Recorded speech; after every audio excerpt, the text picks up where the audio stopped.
Assalamualaikum solihah. Bagaimana kabarnya hari ini? Alhamdulillah, hari ini waktunya belajar lagi. Sebelum belajar, seperti biasa, kita baca basmalah. Bismillahirrahmanirrahim. Anak-anak, padi adalah tanaman yang sangat penting bagi penduduk Indonesia.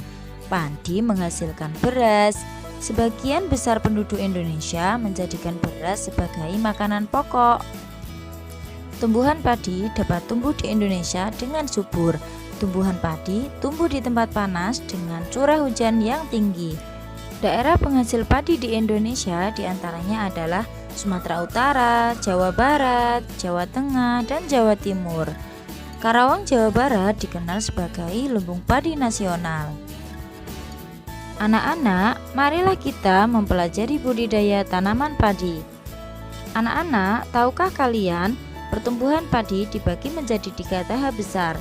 Tahap pertama adalah benih dan biji dimasukkan dalam karung goni dan direndam ke dalam air. Fungsinya adalah agar padi atau biji padi bisa berkecambah. Setelah berkecambah, kemudian benih padi ditanam di lahan sementara.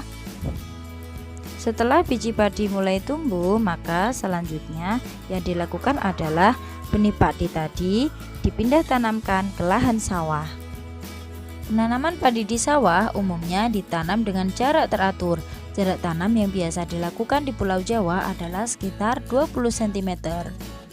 Selain itu, pengairan juga harus diperhatikan. Pemupukan dan penyemprotan juga harus dilakukan. Masa panen tanaman padi dilakukan setelah bulir-bulir padi menua atau menguning. Rentang waktunya sekitar 3 bulan. Gabah merupakan bulir padi yang terbungkus oleh sekam atau kulit padi. Gabah digiling menjadi beras dan dimasak menjadi nasi. Tahap pertumbuhan padi diantaranya adalah 110 sampai 120 hari atau sekitar 3 bulan. Gabah kemudian dijemur, setelah itu kemudian dibawa ke penggilingan dan jadilah beras. Beras tidak hanya berwarna putih, tapi ada yang berwarna merah dan juga berwarna hitam. Kalian telah mempelajari budidaya padi. Sekarang kalian telah paham bahwa agar dapat makan nasi diperlukan adanya proses yang panjang. Diperlukan adanya perlakuan yang seimbang terhadap tanaman yang telah memenuhi salah satu kebutuhan pokok kita.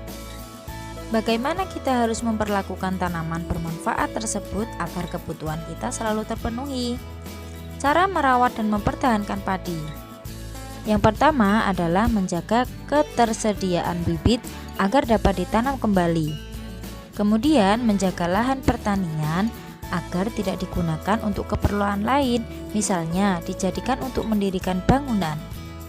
Selain itu adalah menjaga kebersihan lingkungan, menjaga saluran pengairan agar selalu tersedia air, dan jangan berlebihan menggunakan beras.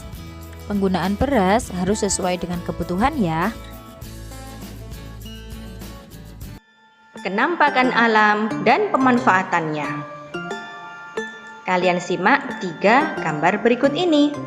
Menurut kalian, gambar apakah ini? Ya, ini adalah gambar kenampakan alam atau bisa juga kita sebut bentang alam. Kenampakan alam atau bentang alam adalah pemandangan alam atau daerah dengan aneka ragam bentuk permukaan bumi, bisa jadi pantai, dataran tinggi, dataran rendah, sawah, sungai, dan lain-lain yang sekaligus merupakan satu kesatuan. Materi kali ini kita berfokus ke pantai, dataran rendah, dan dataran tinggi. 1. Pantai. Pantai adalah daratan yang berbatasan langsung dengan laut. Daerah pantai umumnya landai dan berpasir. Akan tetapi ada pula pantai berupa tebing yang curam. Indonesia merupakan negara kepulauan. Oleh karena itu, Indonesia memiliki banyak pantai. Ada beberapa macam pemanfaatan pantai. Di antaranya budidaya ikan laut, udang, dan cumi-cumi, budidaya rumput laut, pertanian garam, dan perkebunan kelapa. Pantai juga dimanfaatkan untuk pasar ikan, pelabuhan, dan tempat wisata. Mata pencaharian masyarakat di daerah pantai yaitu nelayan, peternak ikan laut, petani kelapa, petani garam, penjaga pantai, penjual souvenir, dan lain sebagainya. 2. Dataran rendah. Dataran rendah adalah permukaan bumi yang berupa daratan yang luas dan berada pada ketinggian 0 sampai 200 meter di atas permukaan laut. Dataran rendah dimanfaatkan manusia untuk keperluan di berbagai bidang. Yang pertama, pertanian. Contoh hasil pertanian di dataran rendah yaitu padi dan tebu. 2. Peternakan. Contoh hewan ternak di dataran rendah adalah ayam, itik, sapi, kambing, dan air tawar. 3. Perkebunan. Contoh hasil perkebunan di dataran rendah yaitu karet dan kelapa sawit. Juga di bidang perumahan dan industri. Mata pencaharian penduduk di dataran rendah sangat beragam. Contohnya petani, peternak, pedagang, pegawai perusahaan, dan pekerja di bidang jasa seperti guru, dokter, perawat, arsitek, tukang bangunan, dan lain-lain. 3. Dataran tinggi. Dataran tinggi adalah permukaan bumi berupa daratan yang luas dan berada pada ketinggian 200 sampai 600 meter di atas permukaan laut.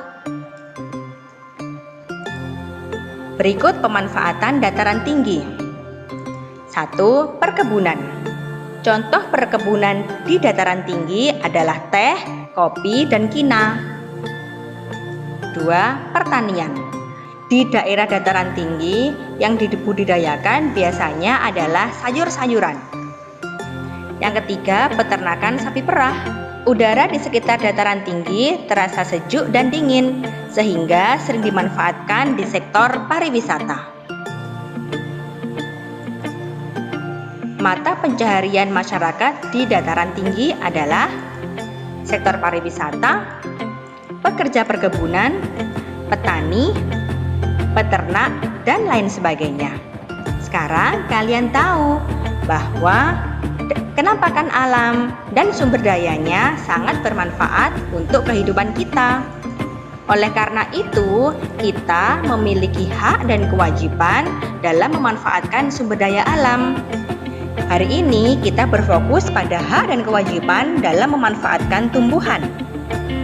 Kita memiliki hak dan kewajiban terhadap tumbuhan. Kita berhak memperoleh udara segar dan memanfaatkan tumbuhan untuk memenuhi kebutuhan sehari-hari. Kita juga wajib memanfaatkan tumbuhan dengan bijak dan merawat tanaman dengan cara menyirami dan memberi pupuk secara teratur. Tugasnya ada di halaman 8 ya, yaitu mengamati gambar-gambar yang ada pada halaman tersebut. Kemudian kalian bisa menuliskan 5 pertanyaan mengenai gambar tersebut. Terima kasih Solih-solihah, selamat belajar dan tetap jaga sholat 5 waktu. Wassalamualaikum warahmatullahi wabarakatuh.